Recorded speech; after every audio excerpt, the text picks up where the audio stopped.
이 시간 함께 보실 하나님 말씀은 히브리서 9장 27절로 28절까지의 말씀입니다. 봉독하도록 하겠습니다. 한 번 죽는 것은 사람에게 정해진 것이요 그 후에는 심판이 있으리니 이와 같이 그리스도도 많은 사람의 죄를 담당하시려고 단번에 들이신 바 되셨고 구원에 이르게 하기 위하여 죄와 상관없이 자기를 바라는 자들에게 두 번째 나타나시리라. 아멘. 할렐루야.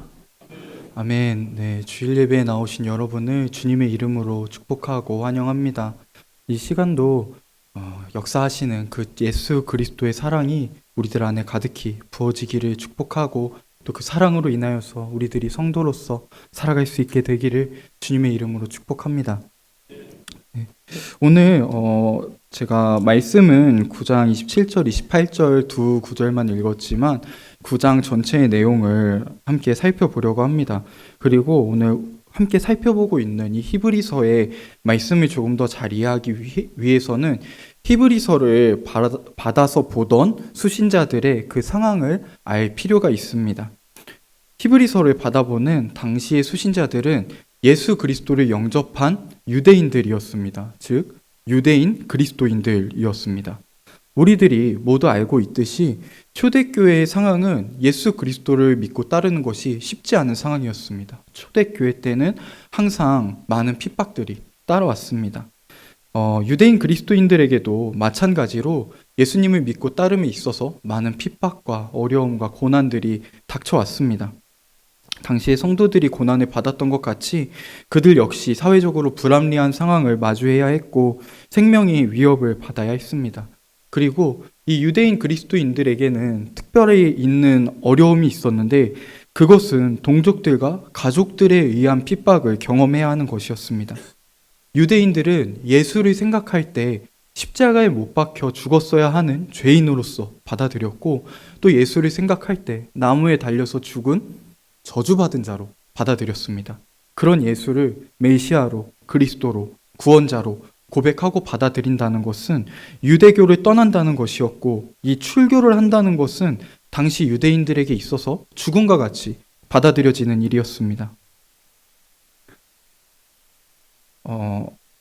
사회적으로 어려움을 당하는 것은 그들에게 당연히 있었던 일이었고 가까운 친구와 가족들에게까지 버림받는 것이 당시의 유대인 그리스도인들의 상황이었습니다. 이런 상황에 놓여 있었던 유대인들에게 한 가지 유혹이 있었는데 그것이 무엇이었냐면 예수를 부인하고 다시 유대교로 돌아가는 것이었습니다.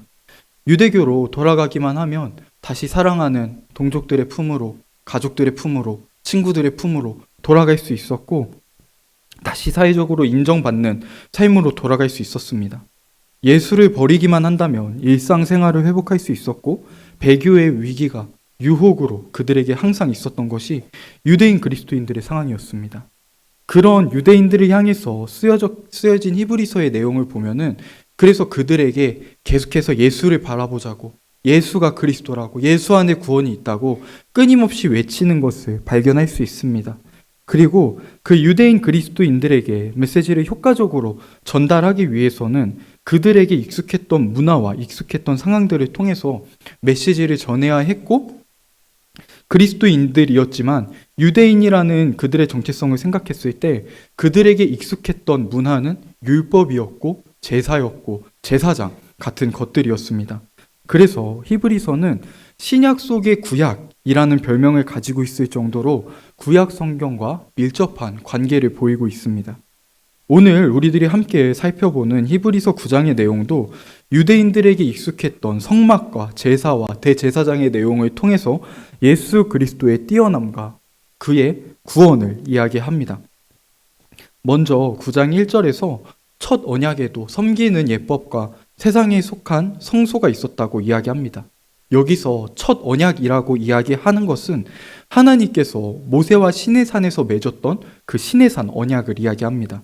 그리고 여기서 이야기하는 섬기는 예법은 율법 안에 들어있었던 제사법을 이야기하는 것이고 또 세상에 속한 성소는 그 유대인들이 제사를 드렸던 성막, 성전을 이야기하고 있는 것입니다. 그러면서 2절부터 5절까지는 성막의 간단한 구조와 기물들을 이야기합니다. 또 5절 마지막 부분에 보면은 이것들에 관하여는 이제 낱낱이 말할 수 없노라 라고 이야기를 하는데, 이 말을 세번역 성경으로 보면 지금은 이것들을 자세히 말할 때가 아닙니다 라고 이야기를 합니다. 오늘 히브리서가 이야기하고자 하는 것은 성막의 구조나 기물들에 대해서 일일이 설명하면서 그것들에 관해서 설명하고자 하는 것이 아니라, 우리들이 설명하면서 그것들에 관해서 알아보고자 하는 것이 아닙니다. 그러나 우리들이 이 성막의 구조에 관해서 기억해야 하는 부분이 있는데, 바로 성소와 지성소가 나뉘어져 있었다는 것입니다. 6절과 7절에서 이 성소와 지성소가 어떤 것이었는지를 이야기하는데, 6절에서는 제사장들이 항상 첫 장막에 들어가 섬기는 예식을 행했다고 하고 있습니다. 여기서 이야기하는 첫 장막이 바로 성소를 이야기합니다. 성소에는 제사장들이 들어가서 초에 불을 켜거나 상 위에 진설병을 채워넣거나 하는 등의 자신들이 맡은 일들을 하는 곳이었습니다. 그리고 7절에서는 둘째 장막, 곧 지성소가 어떤 곳이었는지를 이야기합니다. 지성소는 대제사장이 홀로 1년에 한 번 들어가는 곳이었고, 자기와 백성의 허물을 위해서 피를 드리며 들어가는 곳이었습니다. 지성소는 하나님께서 임재하시는 거룩한 곳이었습니다. 지성소에는 아무나 들어갈 수 없었고, 하나님께서 택하여서 세우신 대제사장만 혼자 1년에 한 번 들어갈 수 있었습니다. 그런데 그 대제사장조차도 지성소로 들어갈 때는 그냥 들어가는 것이 아니라 자신과 백성의 허물을 위해서 짐승의 피를 흘리는 희생 제사를 드리고 그 지성소로 들어갔어야 했습니다. 이 성소와 지성소가 나뉘어져 있고 대제사장만 희생 제사를 드리고 1년에 한 번 지성소로 들어갈 수 있었던 것을 통해서 성령님께서 보여주시는 것은, 아직 첫 언약에 속한 장막을 통해서는 하나님께로 나아가는 길이 나타나지 않았다는 것입니다. 만약 성막에서 드리는 제사가 하나님께로 나아가는 길을 나타내는 것이었다면 누구든지 그 지성소로 자유롭게 들어갈 수 있어서 하나님을 대면할 수 있어야 합니다. 그러나 대제사장이라고 할지라도 언제나 자유롭게 지성소로 들어갈 수 있었던 것이 아닙니다. 여전히 하나님께로 나아가는 온전한 길이 나타나지 않았음을 보여주는 것일 뿐이었습니다. 이어서 9절 말씀에는 첫 언약을 따라서 드리는 예물과 제사는 섬기는 자를 그 양심상 온전하게 할 수 없다고 이야기합니다. 첫 언약을 따라서 드리는 제사가 그 마음을 온전하게 할 수 없었다는 이야기입니다. 우리들은 제사를 통해서 그 마음이 온전해질 수 없었다는 것을 성경을 통해서 이미 확인할 수 있습니다. 제사를 드리지만 광야에서 이스라엘 백성들은 끊임없이 반역하고 패역하고 불평불만하는 모습들을 보이고, 또 가나안 땅을 차지하고 이스라엘이라는 국가가 세워지고 성전을 짓고 제사를 드리지만 여전히 끊임없이 하나님께 반역하면서 우상 숭배하고 정의가 무너지는 것을 성경은 기록하고 있습니다. 심지어는 여호와 하나님의 그 성전 안에도 우상이 세워지는 것을 성경을 통해 볼 수 있습니다. 만약 이 제사가 온전한 것이었다면 제사를 드리는 모든 이들은 온전하게 되어서 하나님께로 나아갈 수 있었어야 하고, 온전하게 되었으므로 다시는 죄를 씻기 위한 제사를 드리는 일이 없었어야 합니다. 그러나 우리들이 모두 알고 있는 대로 첫 언약에 속해 있었던 유대인들은 항상 제사를 드렸어야 했고, 제사를 드렸음에도 지성소로 들어가 하나님을 대면할 수 없었고, 제사를 드리지만 그들의 삶 또한 온전하지 못했다는 것을 알 수 있습니다. 히브리서가 첫 언약에 속한 장막에서 드리는 이 제사로는 온전하여질 수 없고, 다만 첫 언약에 속한 장막을 통해서는 하나님께로 나아가는 길이 나타나지 않았다는 것이 드러날 뿐임을 이야기하는 이유는, 배교하고 다시 유대교로 돌아가려는 그 유대인 그리스도인들 때문이었습니다. 그들이 다시 유대교로 돌아가고 율법을 지키고 제사를 드리는 그 삶으로 돌아가서는 구원이 없다는 것을 이야기하고 있는 것입니다.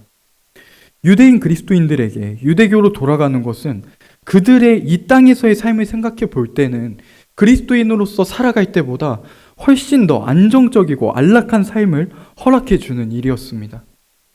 그러나 유대교로 돌아가는 그 선택의 실상은 하나님께로 나아갈 수 없고 구원이 없는 삶으로 돌아가는 것이었습니다.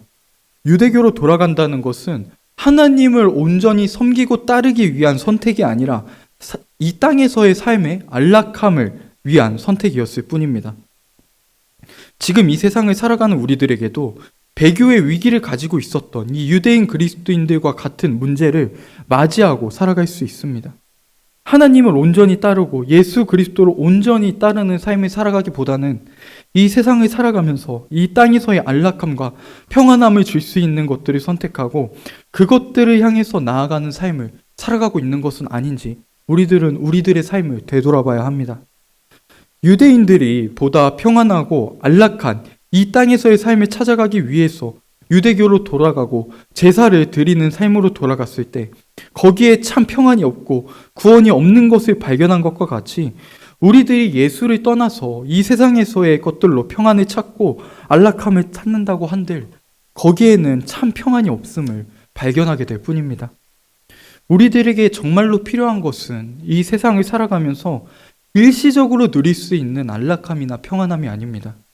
우리들에게 필요한 것은 온전히 그리고 영원히 하나님과 함께 할 수 있는 구원입니다.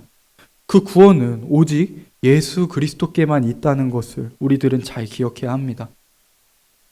이어서 오늘 말씀에서는 이 첫 언약에 속한 것들과 비교해서 예수 그리스도를 소개하면서 예수 그리스도의 뛰어남을 이야기하고 있습니다. 첫 언약에 속한 장막과 제사가 온전히 하나님께로 나아갈 수 있는 길이 나타나지 않았다는 것을 드러내고 제사를 드리는 사람들을 온전하게 하지 못했다는 것과는 달리 예수님께서는 하나님께로 나아갈 수 있는 그 길을 여셨고 사람들을 온전하게 해주셨습니다. 예수님의 이 역할을 우리들이 오늘 보고 있는 본문에서는 대제사장이며 새 언약의 중보자로서 소개합니다. 먼저 예수님께서는 대제사장으로 오셨습니다. 그러나 예수님께서는 이 세상의 대제사장들과는 다른 위대한 대제사장으로 오셨습니다. 첫 언약 때는 사람의 손으로 만든 장막을 통해서 제사를 드리고 지성소로 들어갔다면 예수님께서는 이 피조 세계에 속하지 않은 더 크고 온전한 장막을 통과하여서 단번에 하나님께서 임재하고 계시는 그 성소에 들어가셨습니다. 예수님께서는 염소와 송아지의 피로 제사를 드리고 죄를 씻었던 첫 언약의 제사와는 다르게 자기 자신의 피로 영원한 속죄를 이루어 주셨습니다. 예수님께서 첫 언약에 속한 제사보다 뛰어난 제사를 드린 것입니다. 옛 제사를 통해서는 죄의 문제가 완전히 해결되지 못하고 해마다 반복해서 제사를 드렸어야 하지만 예수님께서 자신을 희생하면서 피 흘리시면서 드린 그 제사는 단 한 번으로 모든 죄의 문제를 해결해 주셨습니다. 예수님께서는 위대한 대제사장으로서 첫 언약의 제사가 드러내지 못했던 하나님께로 나아가는 길을 열어주셨고 첫 언약의 제사가 온전하지 못하게 했던 양심을 온전하게 하셨습니다. 다음으로 예수님께서는 새 언약의 중보자가 되어주셨습니다. 우리 예레미야서 31장 31절부터 33절까지의 말씀을 함께 화면을 통해 보도록 하겠습니다. 여호와의 말씀이니라. 보라, 날이 이르리니 내가 이스라엘 집과 유다 집에 새 언약을 맺으리라. 이 언약은 내가 그들의 조상들의 손을 잡고 애굽 땅에서 인도하여 내던 날에 맺은 것과 같지 아니할 것은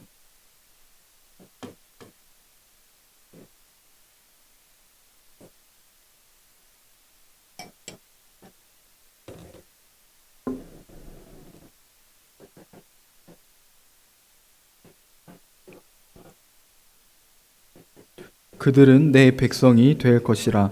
여호와의 말씀이니라. 아멘. 예레미야 31장에는 하나님께서 맺으시 새 언약에 관한 내용이 나와 있습니다. 하나님께서는 이스라엘 백성들과 첫 언약을 맺으셨습니다. 그러나 이스라엘 백성들은 하나님과 맺었던 첫 언약을 깨뜨렸습니다.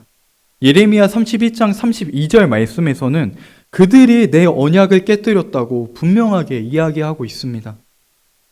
하나님께서 첫 번째 언약을 맺으실 때 너희가 나의 말을 듣고 내 언약을 모두 지켜 행하면 나의 백성이 될 것이라고 말씀하셨지만 이스라엘 백성들은 하나님의 말을 듣지도 않았고 언약을 지키지도 않았습니다. 이스라엘 백성들이 언약을 어겼고 그 언약은 파기되었습니다. 그러나 하나님께서는 다시 새 언약을 맺으실 것을 말씀하십니다. 그 새 언약의 중보자가 바로 예수 그리스도입니다. 하나님께서 예수 그리스도를 통하여서 우리들과 언약을 맺으시는 것이고 우리들 또한 예수 그리스도를 통하여서 하나님과 언약을 맺는 것입니다.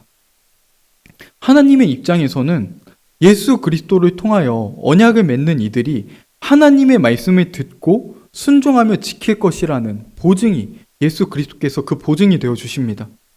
예수님께서는 인간으로서 이 세상에 오셨고 하나님의 말씀을 듣고 그 생명을 다하기까지 순종하셨습니다.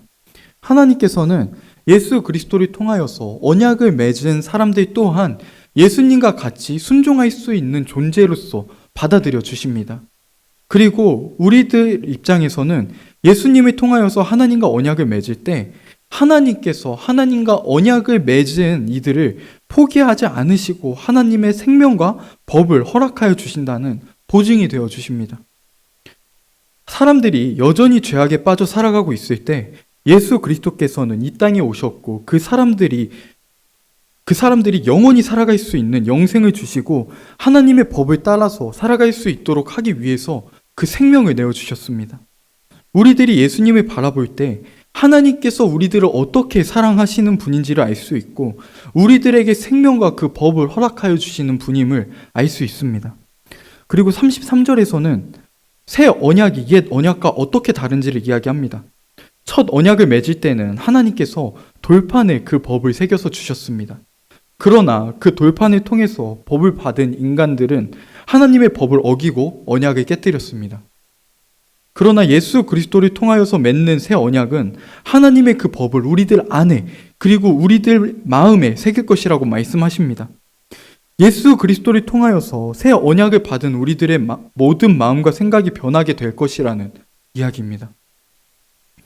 첫 언약 때는 하나님의 법을 알면서도 하나님의 법을 따르기를 기뻐하지 않고 언약을 깨뜨리는 존재가 그 사람들이었다면 새 언약을 맺은 사람들은 그 법이 생각과 마음에 새겨짐으로 말미암아 그 법을 따르기를 기뻐하는 마음이 되고 하나님을 따르기를 기뻐하는 마음으로 하나님의 백성이 되는 것입니다. 그러면 한 가지 질문을 해보겠습니다. 여러분들은 정말 하나님의 법이 생각과 마음에 새겨져서 그 하나님의 법을 온전히 기쁨으로 따르면서 살아가고 계십니까? 네, 대답하기 곤란한 질문인 것 같습니다. 1부 예배 때도 2부 예배 때도 아무런 대답이 나오질 않습니다. 네, 우리 오늘 본문 말씀인 28절 말씀을 함께 성경을 통해서 보도록 하겠습니다. 28절 말씀입니다. 시작. 이와 같이 그리스도도 많은 사람의 죄를 담당하시려고 단번에 들이신 바 되셨고 구원에 이르게 하기 위하여 죄와 상관없이 자기를 바라는 자들에게 두 번째 나타나시리라. 아멘. 우리들이 모두 알고 있는 것 같이 예수님께서는 반드시 다시 오실 것입니다. 그리고 다시 오실 때는 죄와 상관없이 예수님을 기다리고 있는 사람들에게 나타나셔서 구원하실 것이라고 말씀하셨습니다. 여러분들은 예수님께서 다시 오실 그때 정말 예수님을 바라는 자들로서 구원받을 수 있으신가요? 우리들은 분명히 이 예수님께서 이 세상에 재림하실 것을 믿으며 살아가고 있고 예수님께서 다시 오실 그때 이 세상에서 양과 염소를 나누시며 마지막 심판을 하실 것을 알고 있습니다. 그러면 우리들은 그날을 어떤 생각을 하면서 기다리고 살아가고 있나요? 주님께서 내리실 심판으로 인하여서 두려워 떠는 날인가요? 아니면 사랑하는 주님을 맞이하는 그 기쁨이 가득한 날인가요? 사실 우리들 스스로의 연약한 모습을 보면서 주님께서 다시 오실 그때를 생각해 보면 부끄럽습니다. 두려워집니다. 우리들은 여전히 연약한 모습을 가지고 있고 때로는 넘어지기도 하면서 살아갑니다. 그러나 우리들은 우리들 스스로의 모습으로 인하여서 구원받은 것이 아니라는 사실을 기억해야 하고 우리들 스스로가 우리들의 모습을 온전하게 만들어가는 것이 아니라는 것을 기억해야 합니다. 오늘 우리들이 함께 나누고 있는 성경 말씀도 오직 예수 그리스도로 인하여 하나님께로 나아가는 길이 열렸음을 이야기하고 있고, 오직 예수 그리스도의 제사로 인하여서 죄의 문제가 해결되었음을 이야기하고 있으며, 오직 예수 그리스도를 통하여서 하나님의 법이 우리들 안에 새겨져서 하나님의 사람으로 온전하게 할 것을 이야기하고 있습니다. 우리들이 구원을 얻을 수 있는 그 모든 것을 예수님께서 이루어 주셨다는 것입니다. 그렇다면 지금 우리들이 해야 하는 것은 예수 그리스도를 바라보는 것입니다. 이 세상에 다른 것에 눈 돌리지 않고 오직 예수 그리스도를 바라며 예수 그리스도만 바라며 살아가는 것입니다. 오늘 성경도 예수님을 바라는 자들에게, 예수님을 간절히 기다리는 자들에게 구원을 이루시기 위해서 예수님께서 두 번째 나타나실 것이라고 이야기하고 있습니다. 저는 이 세상에 살아가면서 한 가지 소원을 두고 살아가고 있습니다. 그 소원이 무엇이냐면, 제가 이 세상을 살아가는 동안에, 아직 이 호흡이 있을 동안에 예수님께서 이 땅에 다시 오시는 것을 제가 이 두 눈으로 보게 되는 것입니다. 정말로 주님을 사랑하기에 그 주님을 보고 싶고 완전하게 함께하게 되는 그 순간을 소망합니다. 이 육체로 인한 간격이 사라지고 주님을 보고 함께하게 되는 그 날을 간절히 소망하면서 살아가고 있습니다. 이 세상에서 죽을 수밖에 없는 죄인인 저를 예수 그리스도께서 살려주신 그 은혜를 경험케 해주셨고, 감히 주님을 알 수도 없고 찾을 수도 없는 저라는 존재가 주님을 만나고 주님을 알게 해주셨고 바랄 수 있도록 해주셨습니다. 주님께서 헤아릴 수 없는 사랑으로 저에게 오셨기에 저 또한 지금도 주님을 사랑한다고 고백할 수 있습니다. 여전히 저의 모습은 연약하고 모자람이 많지만 주님의 그 사랑으로 인해서 저는 정말로 주님을 사랑하고 주님을 바라면서 지금도 살아가고 있습니다. 여러분들은 무엇을 바라보고 무엇을 바라면서 살아가고 계신가요? 정말로 주님을 바라면서 간절히 주님을 기다리면서 살아가고 계신가요? 주님의 그 크신 사랑으로 인하여서 주님을 바라고 간절히 주님을 기다리며 살아가는 저와 여러분이 되기를 주님의 이름으로 축복합니다. 기도하도록 하겠습니다.